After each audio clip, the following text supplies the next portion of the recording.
लोकसभा चुनाव के चुनावी अखाड़े में पहली बार कूदने जा रही है। केंद्रीय जन विकास पार्टी ने अपने 10 उम्मीदवारों में से चुनकर उम्मीदवारों की घोषणा 3 फरवरी को करने की जानकारी दी है और नागरिकों को समस्या दूर करने का आश्वासन दिया है।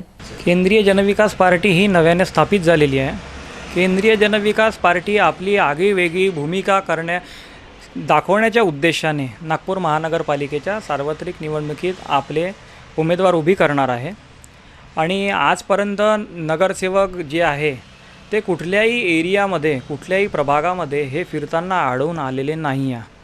त्यानंतर अशाच प्रकारच्या बऱ्याच तक्रारी व बऱ्याच समस्या आजही 5 वर्षानंतरही आपल्याला तशाच दिसून येत आहे। बरीचसे कामं झाले पण ती अद्यापही पूर्णत्वाला गेलेली नाही आहे आणि त्यामध्ये नगरसेवकांनी फारसा रस घेतलेला नाही आहे। त्याच्यामुळे आमचा प्रयत्न हा राहील की प्रभागातील प्रत्येक एरियामधील लोकांच्या समस्या जाणून घेणे व त्या समस्या पूर्ण करणे।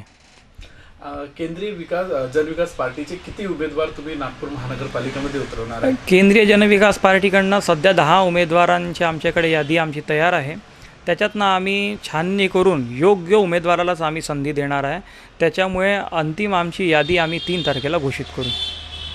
आणि प्रभाग 36 साठी तुमची काय संकल्पना, काय उद्देश घेऊन तुम्ही निवडणूक लढणार आहे? प्रभाग 36 मध्ये मी डोर टू डोर कॅम्पेनिंग केलेलं आहे। बऱ्याच लोकांच्या घरी गेल्यावर मला बऱ्याचशा समस्या ज्या आढळून आलेल्या आहे त्या समस्यांवर मी जास्ती करून भर देणार आहे आणि मूळ प्रभागातनं जी आम्हाला एक हे मिळालेली आहे तक्रार की प्रभागात नगरसेवकच कधी फिरलेले नाही आहे, तर आम्ही तेथील मतदारांना स्थानिक जनतेला हे निश्चितपणाने आणि खात्रीने सांगितलेलं आहे की आमचा उमेदवार आमचा निवडून आलेला नगरसेवक हा आपल्या प्रभागात आपल्याला सातत्याने दिसेल व सातत्याने आपले समस्या तक्रार दूर करण्याची हे करेल। सर तुम्हाला असं नाही वाटत की नागपूर शहरात जे आता सत्ताधारी पार्टी आहे बीजेपी त्याच्याशी तुमची कशा प्रकारची टक्कर राहू शकता?